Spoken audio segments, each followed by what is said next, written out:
பார்க்கவே கொலை நடுங்குது. சொத்துக்காக இப்படியா? செத்துப்போன மனிதநேயம். திருவாரூர் மாவட்டம் முத்துப்பேட்டை அருகே சொத்துக்காக மூதாட்டியை 6 வருடம் பூட்டிய அறைக்குள் அடைத்து வைத்த கொடுமை அம்பலம் ஆகியுள்ளது. ஆட்சியர், காவல்துறை மற்றும் சைல்டு லைன் என அனைவருக்கும் புகார் அனுப்பியும் உதவ யாருமே வராததால் மூதாட்டிக்கு ஏற்பட்ட அவல நிலை பற்றி சற்று விரிவாக காணலாம். திருவாரூர் மாவட்டம் முத்துப்பேட்டை அடுத்த தில்லை விளாகம் மேலக்கரை கிராமத்தைச் சேர்ந்தவர் பழனித்துறை மனைவி ஜெயம். 65 வயது மூதாட்டியான ஜெயத்திற்கு குழந்தைகள் இல்லாத நிலையில் கணவரும் 10 ஆண்டுகளுக்கு முன் காலமானதால் தனிமரமானார். கோவில் சொத்துக்கள் மற்றும் இதர சொத்துக்கள் சொந்தமாக உள்ள நிலையில் தனக்கு சொந்தமான ஓட்டு வீட்டில் மூதாட்டி ஜெயம் வசித்து வந்துள்ளார். எனினும் மூதாட்டி ஜெயத்திற்கு வாரிசுகள் இல்லாததால் இவரின் சொத்துகளுக்கு ஆசைப்பட்ட சிவசுப்பிரமணியன் என்பவர் மூதாட்டியை வீட்டிற்குள் பூட்டி வைத்து சாப்பாடு மட்டும் கொடுத்து வந்துள்ளார். கடந்த 6 ஆண்டுகளாக மூதாட்டியை வீட்டிற்குள் வைத்து பூட்டி உணவளித்து வந்த சிவசுப்பிரமணியன் நாளடைவில் ஒருவேளை சோறு மட்டுமே கொடுத்து கொடுமைப்படுத்தியுள்ளார். இதனால் உடல் மெலிந்து எலும்புக்கூடாக காட்சியளித்து வரும் மூதாட்டியை பார்க்கும் போதே கண்கள் கலங்குகின்றன.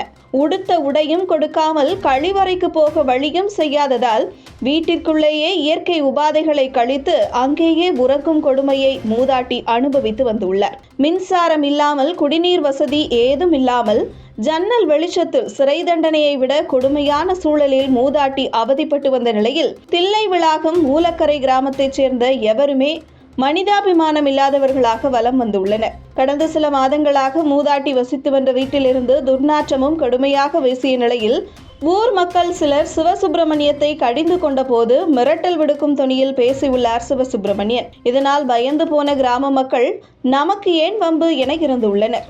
நாளடைவில் துர்நாற்றம் அதிகமாக வீசியதால் மூதாட்டி அடைக்கப்பட்ட வீட்டையும் அவரது நிலையையும் வீடியோவாக எடுத்த சிலர் அதை சமூக வலைதளங்களிலும் வெளியிட்டுள்ளனர். நன்றாக வாழ்ந்து வந்த கௌரவமான குடும்பத்தைச் சேர்ந்தவர் என மூதாட்டி குறித்து கருத்து தெரிவித்த உள்ளூர் வாசி ஒருவர் சொத்துக்களை அபகரிப்பதற்காக அவரை பராமரிப்பது போல நாடகமாடிய நபர் பற்றியும் வீட்டிற்குள் வைத்து பூட்டி மூதாட்டி கொடுமைப்படுத்தப்படுவது பற்றியும் மாவட்ட ஆட்சியர், SP முதல் லோக்கல் அதிகாரிகள் வரை பலரது கவனத்திற்கு கொண்டு சென்றும் எவரும் நடவடிக்கை எடுக்கவில்லை என குற்றம் சாட்டினார். தமிழக அரசின் சைல்டு லைன் 14567 நம்பருக்கும் தகவல் கொடுத்த போதும் எவரும் எட்டி பார்க்கவில்லை என கூறிய உள்ளூர்வாசி, போலீசார் உள்ளிட்ட அனைத்து அதிகாரிகளையும் மூதாட்டியை சிறை வைத்த நபர் நன்றாக கவனித்து விட்டார் என ஆதங்கம் தெரிவித்தார்.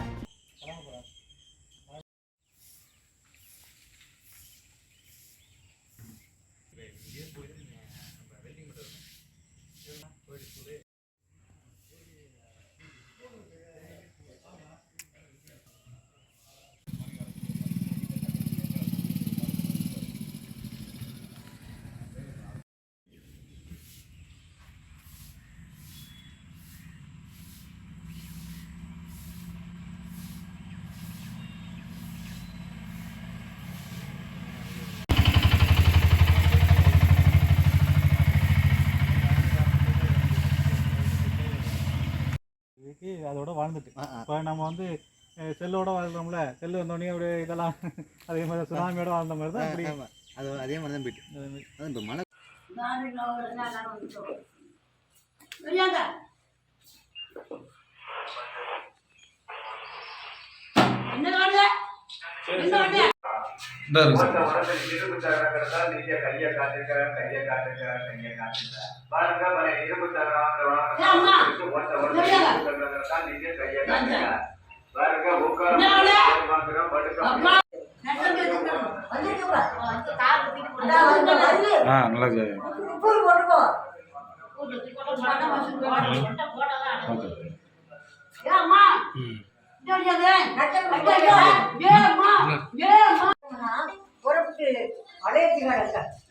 அங்க வந்து ஆத்துக்காரனோட போயிட்டு ஆண்மணி தேடி அங்க கூப்பிட்டுக்கே காரணம் இதுதான் சார். அடையத்துக்காடு போறா, ஆத்துக்குள்ள போய், ஆனா மூடக்கூடாது. புறப்பட்டு எங்க அங்க போவோம், எங்க வருவோம் எதுவும் தெரியாது.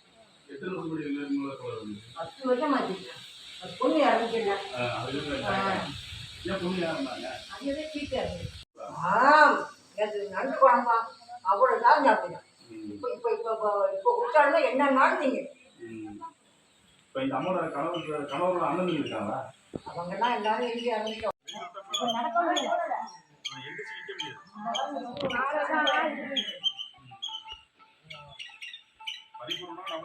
ஜெயலட்சுமி அக்கா தங்கச்சி. ஜெயலட்சுமி வாரிசு கிடையாது. பரிபூரணத்து வாரிசு ஆர்கேபி. நவநீதத்து வாரிசு நவநீதம் வந்து உங்க மாமியார். எங்க 2 பேரும் ஆர்கேபி. நவநீதம் ஆர்கேபியா? ஆர்கேபிக்கு 4 உங்க மாமியார் பேர் என்ன? நவநீதம். நவநீதம். அவங்களுக்கு 4 பேர் செஞ்சு பட்டுவட்டில் வச்சுட்டு இருக்காங்க. அதாவது ஜெயலட்சுமி வாரிசு இல்லை, அதனால வந்து நீங்க எல்லாம் வந்து பாத்துக்கிறீங்க.